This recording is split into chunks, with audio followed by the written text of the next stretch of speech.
Welcome into NHL Tonight, first shift for Friday, October the 17th, 2025. E.J. Hradek alongside my friend, my pal, sometimes my nemesis, Dan Rosen from NHL.com. Good to have you back today. Yeah, not this week. Not nemesis this week. That's but right. I think we're off to a flying start because you got the date right. I think you were thinking about I know. I think you were thinking about the year for a little. You had to think about it as you were talking. Well, I like to have a little bit of pause. because maybe somebody at home is like, is it 2026? You don't know. I understand. But Dramatic pause. Let me tell you, though, bring the viewers in for a second on this one. I have screwed up the date like 3 times since we started doing it this year, so I'm trying to be better. I like to give the date, let everybody know where we are. There you go. All right. Yeah. Let's get right into it. All right, let's get to first things first. We'll get to Sam later. He's got a spot in the show later. Our producer Sam Wild. But first things first, Carolina Hurricanes, and then there was one perfect team thus far. The Canes are 4-0. I know the Avalanche are 4-0-1.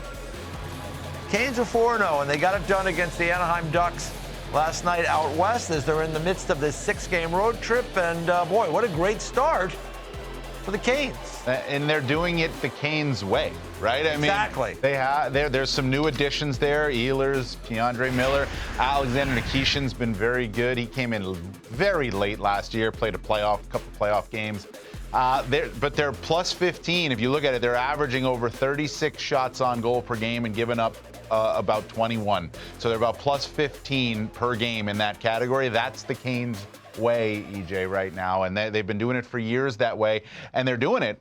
Svechnikov has no points. I know. Nikolai Ehlers has no points. Yeah. Right? Sebastian Aho scored his first goal last night. Yeah. Right? Seth Jarvis has 5.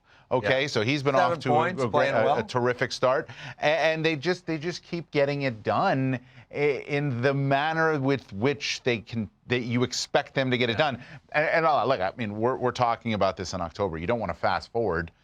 But we need to be talking. What are we talking about in May? That's what we're talking about, right? Well, that's always Hurricanes. When you discuss let's the Carolina. Not fast forward there. But when you discuss the Carolina Hurricanes, they're like a couple of different teams. Yeah. I think the Toronto Maple Leafs kind of fall into that as well. There's a couple that, they would like to fast forward if they could and just get to the playoffs, but it doesn't work that way, as we know. It's a long regular season. The Carolina Hurricanes have proven to be a very, very good regular season team. And they find their way usually through the first round, maybe through the second round. They haven't been able to really find their way past the third round. So that is the onus on their group. And we're going to have Eric Tulsky, their general manager, on the show a little bit later. So we'll get to talk to him about some of that stuff. But you can't fast forward. The games are in front of you. They've found a way to win all these first 4, and they're playing very well. And another guy I want to give a shout-out to is Shane Gostisbehere, who's got 7.6 assists, but he's a +9. Now, I know, in the world of advanced statistics, plus-minus isn't that big a deal anymore, but still, +9 is pretty significant, and especially for a player that a lot of people knock and say doesn't defend that well. It's a pretty good start for Shane Gostisbehere. It's a terrific start. And listen, they need Gostisbehere. They need Nikishin. Who's their best defenseman? It's Jacob Slavin, who hasn't played the last 2 games. And he has been out the last couple of games, right? So they need these guys to all step up. And then you got to figure that Nikolai Ehlers is going to find his footing offensively, that Andrei Svechnikov is going to find his footing offensively, that Aho maybe potting one last night. That gets him going a little bit, too. Maybe Jarvis cools a little bit in this whole process, right? But these other guys who they have, are there in their top 6 and they're relied upon guys, they really haven't done much. And here's this team starting out 4-0. I'm not surprised they're 4-0. I think I'm a little bit more surprised of how they are 4-0, how they've gotten there without Slavin for 2 games and no points from Svechnikov and Ehlers. As I said at the start, it's a 6-game road trip they're in the midst of. The schedule is going to get harder because they've got L.A. coming up on Saturday, you see there, and then they're in Vegas, they're at Colorado, and they're at Dallas. I mean, so that's a gauntlet. This is a 6-game trip that sees them away from home traveling for about 2 weeks, really. Yeah. So it's a pretty significant bite of their schedule. But they're playing well right now. They're going to see some really tough teams, have some good challenges. See an old friend, Brent Burns, in Colorado. So, you know what, though, if they end up 6-2 on this road trip, it's at the end of the road trip. Right now they're 4-0, 4-2 for the trip. They won the 2 games. You expect them to win, right? Yeah. And now if they split the next 4, they're 6-2 coming home. I mean, that's pretty darn good. Yeah, no question. I look forward to that game against Colorado, Brent Burns, and that 2 teams that play at a really high pace. So Canes, the only unblemished team at this point through the first 4 games for them. How about the Montreal Canadiens last night? I mean, They're down to the Nashville Predators late. Clock is ticking down. There's a chance for Marchessault, and there's Lane Hudson with the save, and then the long pass, and Cole Caulfield. Wow. Yeah. Short side, 20 seconds left to tie it. You can do it one better, as Nick Suzuki's going to come out with this puck. Nice little play by Suzuki, gets it to Caulfield, and he don't miss in those situations. 3 seconds left in overtime. There's a little hugging going on in Montreal. The fans love it. Nothing better for me in hockey than when the Canadiens are good and exciting in that building. There's so much passion there in Montreal for hockey and in the Bell Center. I mean, I know it's been years since they moved out of the Forum. I'm old enough to remember that. But it's when things are going good in Montreal, it's special. And you can see fastest to 10 overtime goals. Cole Caulfield takes the mark. I remember covering Frankie Finnegan back in the 20s. Yeah. And Kirill Kaprizov did it pretty quick, too. Howie Morenz, another legend of the past. But congratulations to Cole Caulfield. And the Habs, who've also gotten off to a very good start to the season. They're sitting there atop the Atlantic Division with a 4-1 mark. Not bad. Well, we sat here last week, and I did my Super 16, and I told you, well, I didn't have the Habs in it, right? And I thought to myself, well, the Habs, they're the team that, they jumped up and they made a push and maybe it was a little too much too soon, and then they lose on opening night, and I'm thinking to myself, okay, maybe right here. Yeah. No, I'm wrong. Yeah. I'm dead wrong. And I'll eat it on this one. I am dead wrong. They're exciting, they're fun, they're fast, they're good, and they're confident. Okay, all of those things. And Cole Caulfield, U.S. Olympian, right? Yeah. I mean, you need guys who score. Yeah. And he scores. He does. He scores a lot of goals because he puts the puck in the net like that, like we saw last night. Team USA for Cole Caulfield? That's what I think so. All right. I think so. And I like it. Hey, I'm going to, I hate to be in the position to ever defend you about anything because I like it when you're I don't even like you defending me. I don't want to throw you the rope. I want you to sit there and struggle. But I will say this. If you remember the Montreal Canadiens last year, and this is a different year, and I think this is a better team, and it's a little bit older, but they were one of those teams that were a little bit of a roller coaster. They had some really good stretches. Then they had some stretches where they were really bad. And then at the end, they kind of figured it out and got in the playoffs. So it's early. Well, they figured it out after the Four Nations. They dominated after they went on a huge run after Four Nations last year, and that's what got them in the playoffs last year. And that's why I thought to myself, like, you know what? It was a nice it was a nice sample size, but it was too much too soon. And then you look them in the playoffs, and they're like, well, they were close with Washington, but they were really. I mean, they gave them a little scare. It was a 5-game series. Yeah, but they were. I think they're the size issue. That was a bad matchup. Washington is so much bigger and stronger than them, and we remember when Wilson leveled Carrier on the wall there. I thought it was the end for Carrier. So, that wasn't a great matchup, but it was a great learning experience. And I'll say this, talking to member Ken Hitchcock in years gone by, one of the great coaches, he talked about when teams are, trying to move up the ladder, making the playoffs last year for Montreal and being part of that accelerates their development dramatically. Yes. And so that was a big thing for Marty St. Louis and that group. We'll see how it goes this year. They are off to a good start, but it is very early. But so far you're dead wrong. Okay. All right, let's see. I went to the Rock last night for the Devils home opener. It was the last of the home openers. They're all 32 teams that played at home now. And you saw Jack Hughes had a great shot there to beat Tarasov, and then there was a deflection there by Timo Meier, and that ends up being the game-winning goal in the game. Terrific hustle play there by Dawson Mercer, gets it over to Heischer, 3-1. Devils ended up winning it. And I thought the Devils played very, very well in the game. The first couple of minutes, they got behind early. It was a little bit dicey, but they figured things out pretty quickly. And, Tarasov played really good in the game as the new number two goalie, was formerly in in Columbus and now in Florida. He was excellent. Yeah. And talked to Paul Maurice afterwards. He said, he gave us a chance. I was reading between the lines with Paul Maurice. He did not like the performance last night. So the Panthers, the two-time defending champs, they won their first 3 at home, look good.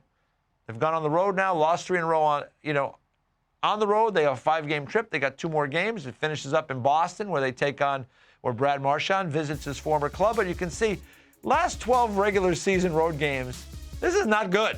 Now, to me, take this for what it is, because in the playoffs, the Florida Panthers are the road warriors. They killed everybody. Yeah. You could see the bottom line there, 10-3 plus 30. So it's a little bit strange. The thing I do wonder about the Panthers, missing Barkov and missing Tkachuk for such a, Barkov for the whole year and Tkachuk for looks like 2 months. that's one thing to miss what they can contribute on the ice. But those guys are unique personalities in different ways, and actually in very different ways. But they impact that team, especially if you're on the road and maybe you're going through something. Having those guys there, not only in terms of what they do on the ice, but what they mean to the team, in the room and on those trips. I asked Paul about that. He goes, yeah, it's a thing. And he goes, at some point in time, I'd like to get them back out here with us, depending upon their rehab situations. But, that's something that we don't talk about a lot. We talk about what they do on the ice, which is significant. Yeah. But those guys are important pieces away from it as well. I mean, I think it's an important point that you make there, and Paul agreed with it, right? I think it's an important point there. But the guys there are veteran guys. They got to be able to figure that part of it out, and it's different for them, right? So you got to give them a little time here because they are unique personalities. They're different. Barkov's the 100%. He is the leader of that team. In the room, he sets the tone, and Tkachuk is the emotional guy, right? I mean, he does in that way.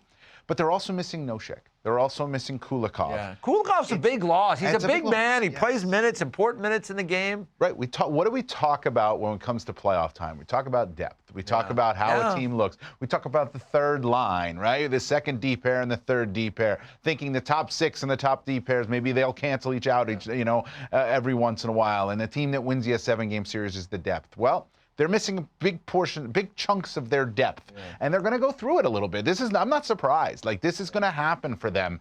They have to just figure out a way to manage it, stay in the race, which I don't think they're going to have a problem doing.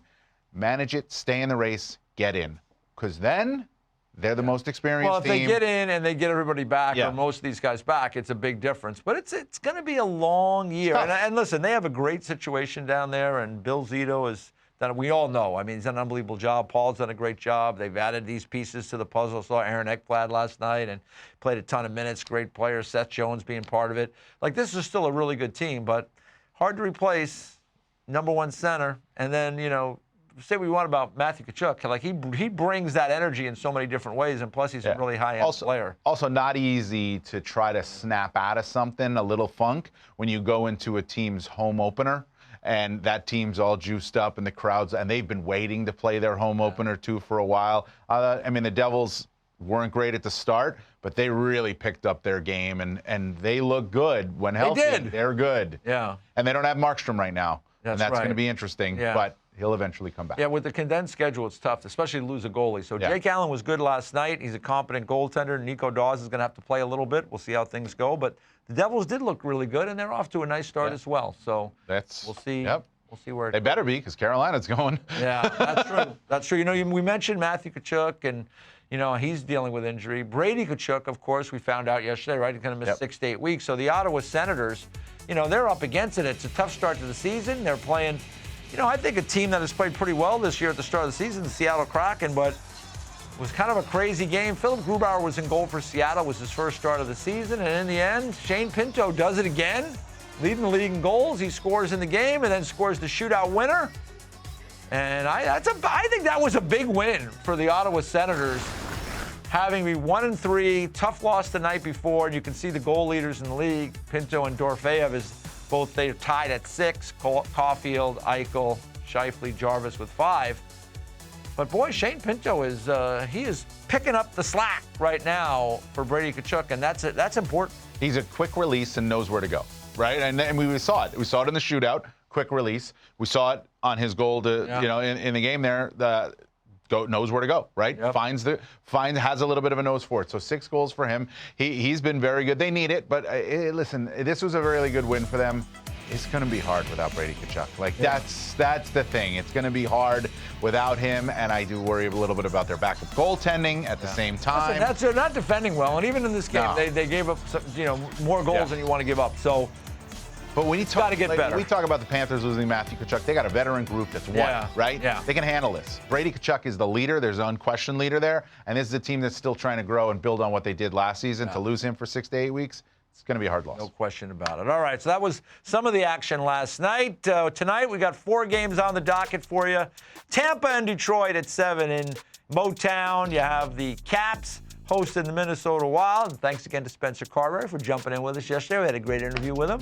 8:30, Canucks and Blackhawks in Chicago. Chicago looking to keep it rolling. Canucks had a nice win last night over the Dallas Stars. Happy for my guy Max Sasson, had his first goal of the year, part of that AHL championship team with Abbotsford last year, getting a chance in Van again this season. And then at 9 o'clock, the Mammoth at home against the San Jose Sharks, who are looking for a W tonight. Let's talk a little bit about the Lightning and the Red Wings, because the Wings have gotten off to a good start. Remember, opening night against Montreal, bad, not good. Not good. Todd McClellan, reason the riot act. They make a goalie change. They put Talbot in. I mean, Gibson played in game one. They didn't defend in front of him great, but he didn't play well. Talbot has played a couple of really good games. Now tonight they're at home. They come back, they come back, and they're going to go with Gibson tonight. Now, they traded for him. They want to get him going. But, like, it's interesting to me. Talbot has been so good. It's not a back-to-back situation. I might be tempted to go with Talbot again in this game.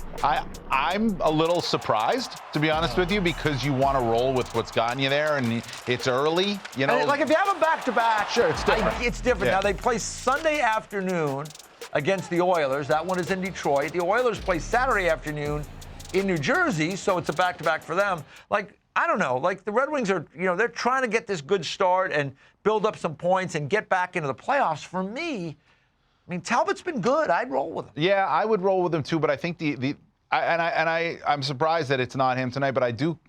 You look at the other side of it. You got Gibson. You looked at him as a big-time guy for you. He had a tough go in game one that he played. They didn't play well in front of him. He didn't play well. He's been sitting on that now, right? So now you want to give him don't want to hold him out too long to where he continues to sit on it for too long. Like, let's get him back in. I kind of understand that, but at the same time, this team's rolling here, and they could roll one more time at least with Talbot, and then maybe go to Gibson on Sunday. It's a toss-up. Yeah. It's a toss-up. And listen. And Gibson is going to have to be part of this. He's got to be part of this. And, they're hoping he's still going to be their number one, I guess. But he played one game. And Talbot is one of those goalies, too, by the way, who he'll take it personally. Like, he will. He will 100% take it. He's a competitive guy, right? They're all competitive guys. But, I mean, he's like that way where you're going to tell him that he's not going to be the guy? Well, I'm going to go play like I'm the guy. And then now you're going to have to take it away from me again. And they may very well do that, but that's the situation. Hey, one more thing on the Red Wings, who are playing a Tampa team that has not gotten out of the gate fast here. They're 1-2-1, so a good chance to maybe give it to them. But how about this young kid, Emmett Finney? Yeah. First of all, I love his name. Yeah. Emmett Finney. Emmett. Sounds like a hockey player, Western Canadian kid. Played in Kamloops and was a 7th-round pick for the Detroit Red Wings. And, when they drafted him in 2023, he didn't have huge numbers at Kamloops. So obviously somebody in their scouting system, and it's really an area scout. I was talking to our friend Craig Button today, who was a scout for many years, and Craig talked about the fact that's an area scout pick. That's somebody who's watching that team a lot. And so they pick him. He played a couple more years in Kamloops. And now here he is. He's sitting on the first line because Lucas Raymond is out, but he's playing with Larkin and Appleton, and he's been a really good player for them. So nice job by the Wings to find a guy in the 7th round who's a helpful player. Listen, a couple of assists, 14 minutes a game. I mean, he's playing a role right now. It's early, but good for him. Who would have thunk it, right? One of those things. But this is what Detroit needs this, too. You remember, they haven't won the draft lottery. They haven't been that team. So their scouting and development has to be good because they haven't had that pick. Seider was a high pick. Raymond was a high pick. But they never had the 1. They never got the 1. And even the 2. And nope. I don't think they got the 3 either. Yeah, you're probably right. So they need some of these other guys to come in and be like, all right, this guy's going to be a depth guy for us. And here we go. Yeah. Got one. So the Red Wings and Lightning tonight in Detroit, one of 4 games on the docket. When we come back, we talked about the Canes off to a great start. Their general manager, Eric Tulsky, will join us next. Talk about his team in Raleigh. That's next on First Shift.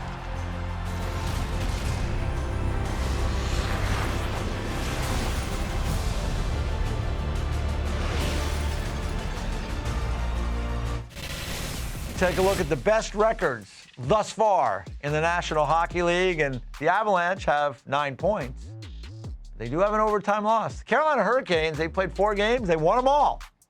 So I would say that's the best start of the season. And with that, we bring in their general manager, Eric Tulsky, who's with the team on this road trip out west. Eric, thanks so much for stopping in and joining us today. And I want to start with that trip because you're on a 6-game trip that has you guys traveling kind of out west for about 2 weeks, it seems like. Do you like the fact that I think you mentioned to us that this is a thing you guys do a lot of years because of scheduling locally, but like, do you like it? Yeah, no, it's a great opportunity to get the team off on the road and, get guys spending time together and away from, all the distractions of home. Like, it also gives them a chance to spend time with the family as the season wears on and it gets longer and longer. It's nice to be able to sleep at home in your own bed and see your family. And so, that's the way it works out for us. Nice every year. What is it? I think you said it's the state fair that shares the facilities there? Yeah, so we've got a state fair in town, sort of mid to late October every year. Okay. And so they need our parking lots. They need us not creating extra traffic. And so we get out of town. All right. All right, it makes sense. Yeah. Eric, one of the things, it's always with the Carolina Hurricanes, a key thing is a balanced attack, right? A 4-line, 3D pair attack, and you want to get to that. You guys have had a very balanced attack, it seems like, through these first 4 games. When you can get to it early, I mean, every team is different. Every year is different. When you can get to it early, what do you think that does for your team and the development of the team this season? Yeah, no, it's been great for us. We up and down our lineup. I think every player we have is capable of contributing. And right now, every line is clicking. And, it's really hard to play against a team that applies the kind of pressure that we apply when every line is doing it. And it's just wave after wave of pressure and guys on you and creating chances. And, the first couple games, our 4th line was our best line. It's hard to play when every line can do that to you. Eric, you went out in the offseason. The big acquisition was getting Nikolai Ehlers to sign as a free agent to come in there. And so far, no points, but you guys have won all 4 games. Those points are going to come for Nikolai Ehlers. I mean, as you've watched him in training camp and in the start of the season, has he been as advertised for you in terms of what he brings to the table and how he fits with what you guys do? Yeah, he's created a ton of chances for us. I mean, watching the games, like, he is every bit as dynamic as we hoped he would be. He is putting the puck on the stick of his teammates. And, shots haven't gone in when they came off his passes. They went in off other passes. So he doesn't end up with the points, but he's helping create offense for us. And, I think, like he's bringing that speed and the dynamic play with the puck that we were looking for from him. Eric, I was there. I remember seeing you during the playoffs last year, and Alexander Nikishin came in, and he was a guy that, the fan base was looking at as saying, this guy's got something special, and a lot of you guys were talking about how special he could be, but, it was new for him. Everything was new and different. Now he's gotten in. He had a training camp. He's got 4 games in. He's playing 16 and a half minutes. He's got a bunch of points already. What are you seeing from Nikishin right now? And where does his game now go? Yeah, I mean, there's still a lot of adjustments for him. The way we play is so different from even the way most NHL teams play. It's completely different pace and expectation from what you would be used to playing overseas. And so it's going to take time, but the talent is clearly there. And, he's getting by on talent right now, and he's creating plays with the puck and without. He's providing some physicality. He's got some offensive instincts. Like, he has a lot of ability. And what's exciting is he's already contributing at a high level. And as he gets more and more acclimated, we expect it to just get better and better. And in addition, I wanted to ask you about him, the acclimation, off the ice. He had a chance last year to see a little bit of it and be around it. But what have you seen from him in terms of that acclimation off the ice with the team? He scored a goal, and Tripp Tracy on the broadcast goes, "You see how much they love this guy." So that could just be Tripp being Tripp. We love him, but what have you seen in terms of how he's acclimated off the ice? Yeah, no, it's been good. I mean, we have a really solid group of players, and I think they're very welcoming of every new person who comes in. It's something I hear from guys when they come in, that they just feel like from day one, they feel like they're part of the family. It's a little different when someone's coming from overseas and he's away from, everything he's ever known. But I think he's felt like in the locker room with those players, like he's part of the team, and he fits in, and they embraced him, he embraces them. It's been great. All right, I asked you about Ehlers, who was a big acquisition via free agency. Let me ask you about Keandre Miller, who was part of a big trade. You brought him in. You went to that New York Rangers pipeline again that I think exists somewhere between Raleigh and New York City. There's been players that have kind of moved up and down that pipeline over the years. Brady Shea is one that comes to mind. But you get Keandre Miller, again, early on here. Is he been what you have expected? Is he more than you've expected? How is he fitting in? What can you tell us about his process of becoming a Carolina Hurricane? Yeah, no, he's been great. I mean, just the way he plays, like instinctively, as such a powerful closeout and such good length and physicality to his play. It's really natural for what we ask defensemen to do. Again, like I said with Nikishin, it's a difference from what he was asked to do with his previous team. And we will see ramp up as that gets more and more instinctive for him over time. But it fits his natural skill set. And so from day one, you could see he stepped in and was ready to play what we wanted to play. And it'll get better and better as he gets more and more used to our expectations and knowing where we want him to be. And, just like he had a huge impact on game one, and think it's just going to get better from there. I also wanted to ask you about Seth Jarvis. I think he's on pace for 98 goals. And I That's don't know probably low.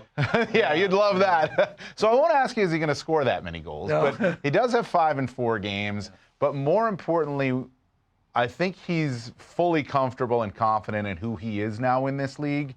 And how does that translate in your room? Because I remember when he came in, he's bursting with personality, and it doesn't seem like that's changed. How does that impact your group? And in addition, obviously, to his almost 100-goal pace. Yeah, I mean, I think he said he wants to score 1 million goals, and he might have a hard time hitting that, but I wouldn't doubt him on anything. Like everything he wants to do, he can do. Like whether it's bringing offense, whether it's playing the two-way game, penalty killing, power play, being a glue guy in the locker room, like he's exactly what you want in a player. He fits our culture so well, and he fits the way we play on the ice so well. And you love having a guy like that who can do anything you ask of him on or off the ice. All right, Eric, let's get to it. Goaltending. Freddie Anderson, he's back another year, and listen, he's been a good goalie for you. The issue has been, has he always been healthy? He's getting a little longer in the tooth. You see, they picked up Brandon Bussi. He played very well in the game. You got Kochetkov is out right now. I mean, what's the update on Kochetkov? And just generally speaking, I mean, when the playoffs start in April, I mean, are these the guys that are going to be there for you, or are you open to something if it's available? I mean, look, we're always looking to improve at every position if we can. We've gotten our team deep enough and strong enough across the board that it's getting harder and harder to upgrade. Yeah. There aren't a lot of elite superstars available, and we're getting to a point where that's almost what it takes to improve our team. Yeah. So, for now, my instinct is what we have may be what we have, but we're never going to stop looking. Like we try to be the most aggressive team in the league in terms of looking for opportunities to make our team better and not being afraid to take a swing. But that being said, I think the goalies we have are very, very solid. I know Freddie has missed some time. I don't know that any of the issues that he had the last 2 years are things we expect to see recur. The blood clotting issue isn't a recurring thing. That's managed now. He had surgery that kept him out for a long time last year. He's felt great since he came back. Obviously, he's getting a little older, and anybody at that age, their ice time needs to be managed a little bit. But we'll do that, and we'll rotate goalies and do our best to keep him healthy. Piotr's dealing with something minor. It's early in the year. We're trying to be cautious with it and make sure he gets back to 100% and isn't dealing with it all year long. And in the meantime, we picked up Brandon, and he was great for us in his opening night. It was a great story. It's his NHL debut, and he was, arguably the star of the game. Yeah, did a nice job. You guys are aggressive. We know that from last year with what you guys were out trying to cook up during the season. Before I let you go, what else you got going? You got anything else good? There's always something on the works. I don't know that we have anything imminent right now, but we are never stopping on our search to see if we can find ways to make the team better. That's it. Hey, listen, that's the job, right? That's the job, always to be better. Yeah. All right. Eric Tulsky, the general manager of the Carolina Hurricanes, the unbeaten, unblemished Carolina Hurricanes in the midst of a 6-game road trip. Eric, thanks so much for the time today. We really appreciate it. Yeah, my pleasure. Thanks for having me. It was fun. All right. Eric Tulsky doing a great job there at Carolina. Poor Rangers. They can't even beat goalies when they lose their mask. It's been a struggle. Talk about what a save, by the way. That was a great save by Stolarz. Jersey guy. We'll talk about that next on First Shift.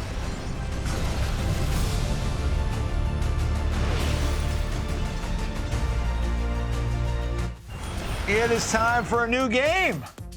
Put it on the board. That's right. We got our whiteboards here, ready to go to come up with the answer. Bring in our erstwhile producer, Sam Wild. Hello, hello. And Sam, Yes. well, you are going to read a statement of sorts to us, and we are going to basically give like a percentage chance of what we think this will be, whether it's a high percentage, low percentage. Do I have that correct? You have it correct. I cannot wait. All right. So I turn it over to you, Sam. All right. So last night, the Kings blew 2-0 lead to the Penguins. Ooh. Got some bad news. Andrei Kopitar will be out week to week with a foot injury. We just heard that today. No. What are the chances the Kings miss the playoffs? Miss the playoffs. That they miss the playoffs. EJ, what do you say? I'm going to say 50%. And I am also going to pose the question, who is Dan Rosen? Really? All right. But I'm going to say 50%. 50%. All right. All right. Well, What do you got? I'm going. They miss 75% the chance. Hold it up higher. That they miss 75% chance, and as we are already aware, Yes. I am always right. We're both in it. Jay is The always bottom wrong. line is, aside from going after each other, that's a pretty high percentage. Well, I didn't have Both. him making. I went only 50. You went 75. Well, here's the thing. I didn't have him making the playoffs to start. There you go. Right? So you already So were. I'm already at 50%, Yeah. okay? Because I'm, I mean, I hit or miss on these predictions. All right. But now without Kopitar in the start to the season, it's just emboldening that All position. right. Well, you're mostly miss. All right, Sam. All right. Matthew Schaefer's really impressed, extended his point streak to 4 to start the season. Youngest defenseman to ever do that. Take a look at the Calder Trophy odds this season, if this helps. What are the chances Matthew Schaefer wins the Calder Trophy? Dan. All right, here we go. I almost want to say 100%, but I will not say 100%. I will go 80%. Oh, my goodness. 80% that Matthew Schaefer wins it. And the reason it's not 100 is because there may be more votes in Montreal. That's right. That's true. That's it. Oh, well, listen. Look at We're that. down the same number. Oh, I 80%. have to erase I this? was writing a high number only because, I was thinking, knew it was going to be high. But 1980, insignificant of the Islanders' first Stanley Cup. Okay, all right. 80%. 80%. There you go. Now I got to All erase this. EJ is always wrong. Well, see, there you go. You never know. I don't have to erase the I am always right. Yeah. All right, Sam. All right. Sam! The Rangers continue to struggle to score, and they weren't even at home this time. They were in Toronto. Yeah. Take a look at this, okay? This is the largest differential in expected goals to actual goals. Even though they have the second worst goal scoring by any team, they have the biggest difference. So they should be scoring way more goals, and they're number 1 in expected goals this season. So what are the chances the Rangers finish top 10 in goals this season? EJ. All right, I'm going to say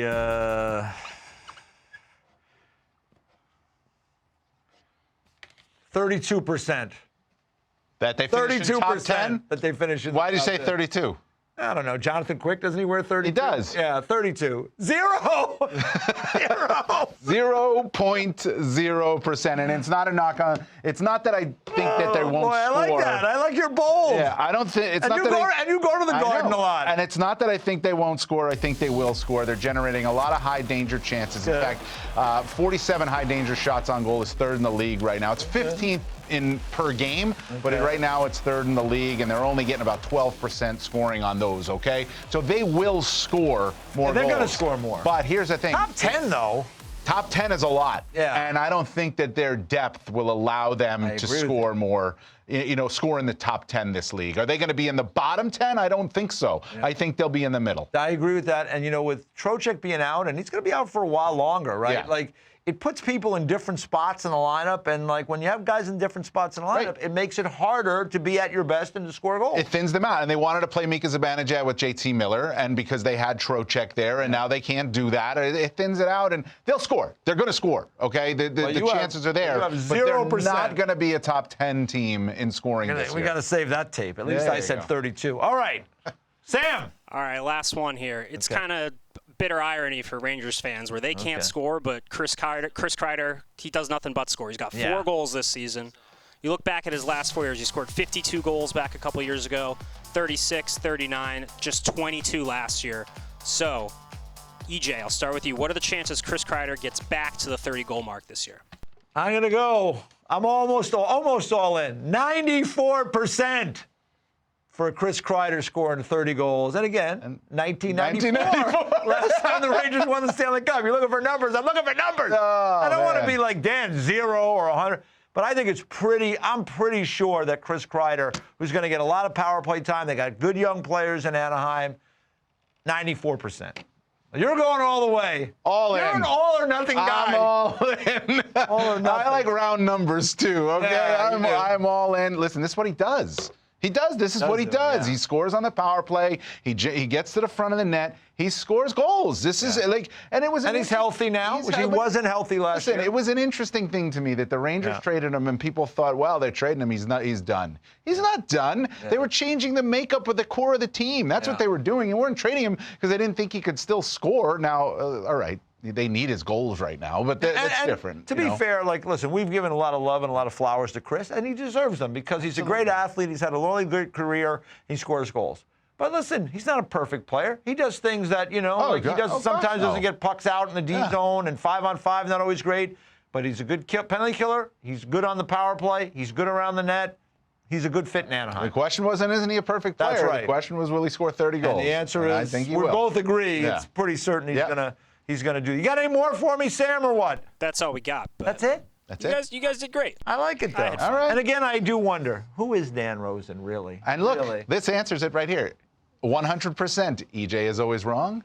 I am always right. Listen, let's just go to break. There's so many ways I could take it, but let's just take a break right now. Tracy Myers coming up next from NHL.com. She just talked to Joel Quenneville. We'll talk about Quenneville coming back to face off against his former team in Chicago. That's next on First Shift.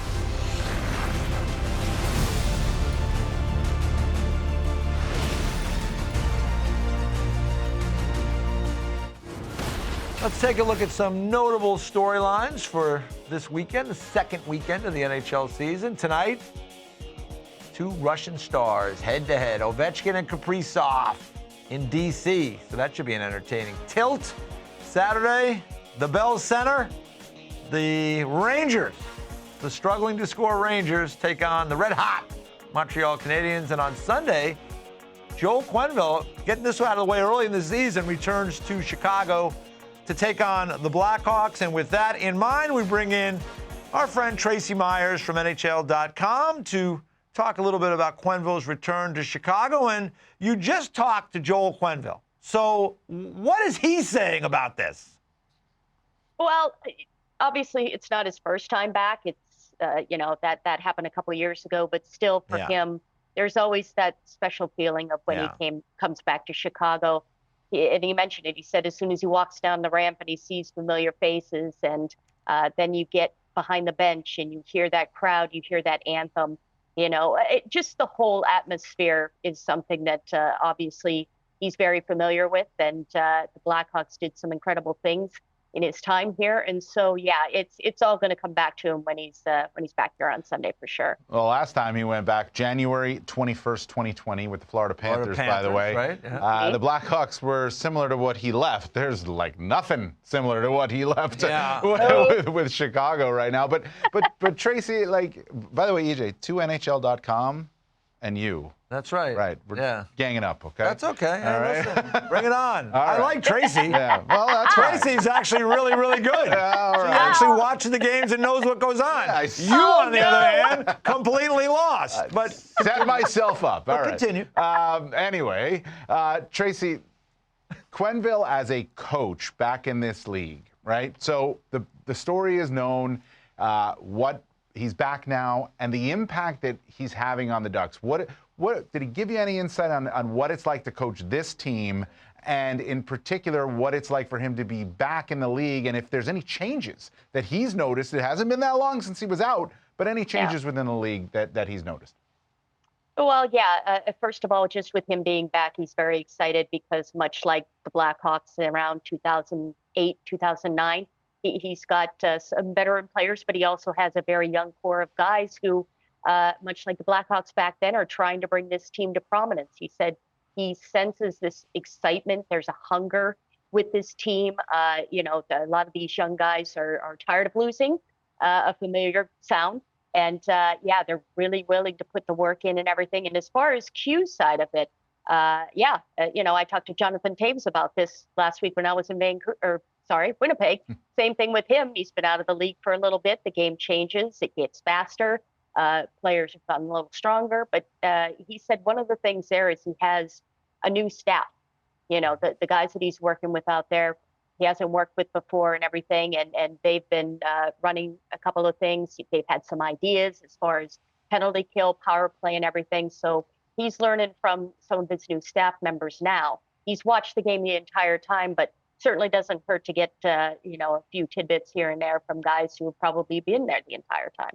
did he talk at all about like Carlson or Seneca or Gauthier or McTavish? I mean, like they have so much, Tracy, you're so right. It's very similar to what he walked into in Chicago there, where they had a lot of young talent. I mean, here's a list, 25 or younger. I mean, this is a significant boatload of young talent that if they could just figure things out with some of the veterans they have there, they're a handful. Yeah, they are. And he talked a little bit, just kind of glossing over a lot of these guys and everything, but just mentioning how eager they are to learn and how much they're ready to get better and everything. And, he's putting the pieces together. They're trying to become a strong four-line team. Yeah. He mentioned that this is very similar to the way he started out with Chicago with their young group. But as he put it, that's been proven here in Chicago. Yeah. This is still a work in progress. That's right. But he loves the pieces that he has here, and he loves their eagerness and willing to work and everything. And he's very excited about what the future holds with this group. Tracy's been, by the way, bouncing around. She's been doing a lot of different stories on a lot of teams that are not the Blackhawks, but I'm going to ask you about the Blackhawks. All right. Sure. Yeah. I think I remember them. Yeah. You know what? Listen, there seems to be a little bit more energy, maybe a little bit of growth, which you would expect and they need to have. What have you seen? I mean, where is that growth? What have you seen from the Blackhawks early this season? Well, I think what I've really enjoyed seeing is that they're in closer games. And that may sound kind of ridiculous, but this is a team that when a goal was scored against them last year or the year before, you would just kind of see this slump where they thought, oh, boy, here it comes, and usually it did in the form of more goals and everything. Now they're keeping their composure. Now they're staying in these one-goal games. Now they're realizing, okay, this isn't going to kill us. Just wipe the slate clean. Get back to it. Get back to fighting. I think the game against Montreal was a good example because they were very undisciplined in that game. They put Montreal on the power play 10 times. You put a team on a power play for 10 times, you're beyond playing fired, But they kept their composure and everything, and they were within 15 seconds of taking that game to overtime. So, it's doing what they have to do. Jeff Blashill talked about it this morning. He says, listen, we're 2-1. That's not where they want to be. And record-wise, no, but they're showing growth. They're not getting rattled. They're leaning on each other. You see what Frank Nazar and Connor Bedard, the starts that they're off to on their respective lines, and they don't even play on the same line. So this is a young group, and they're starting to learn. And having an experienced guy like Blashill certainly helps them. All right. Well, Tracy, thanks for the time. Appreciate it. Have a great weekend. And you and your colleagues at NHL.com continuing to do a great job carrying Literally physically carrying Dan Rosen to the finish line year after year is one of the underreported stories in hockey. As long as you go to NHL.com and read her stuff. That's right. All right. I feel like I'm a sibling rivalry. Dad always did like me best. Thank you, Tracy. Have Thanks, a great guys. weekend. We appreciate You it. too. Tracy Myers from NHL.com. We come back. Last night, the referees had a little bit of indecision on one of the goals late in the game. What have we changed our minds on? We'll tell you next on First Shift.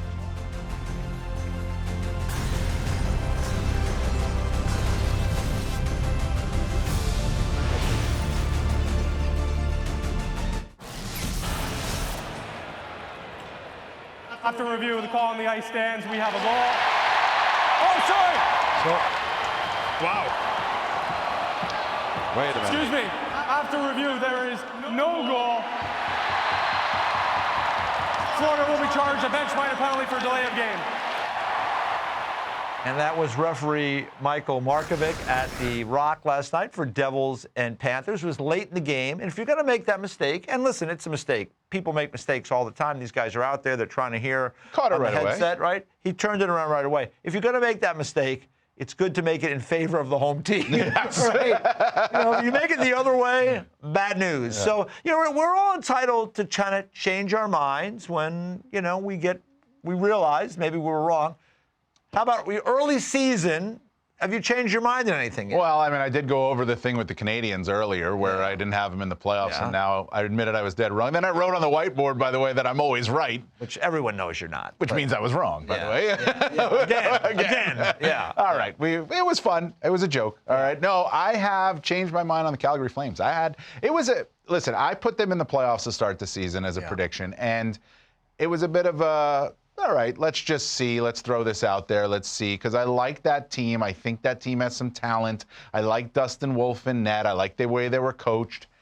They're lost 4 in a row. They don't score. They don't look very good. Dustin Wolf's got a goals against that's around 4, a little, creeping up near 4. So I'm not so sure on the Calgary Flames. So I changed my mind on that. I think I'll stay in Canada for our Sportsnet viewers. I think I've changed my mind a little bit on the Ottawa Senators because, and listen, they have a pretty significant injury with their captain out. But more than that, they just don't defend well still. They've got to figure that out. They give up too many goals. Pinto's red hot right now and carrying them, and hopefully they get Brady back. But to be where they really want to be, they got to defend better. So I got to see it. All right. Well, 2 teams in Canada that we don't think are going to make it now. Well, maybe. We'll see. Dan Rosen, ladies and gentlemen, always right. Or at least that's what he says. We'll see you next week. NHL Now is next.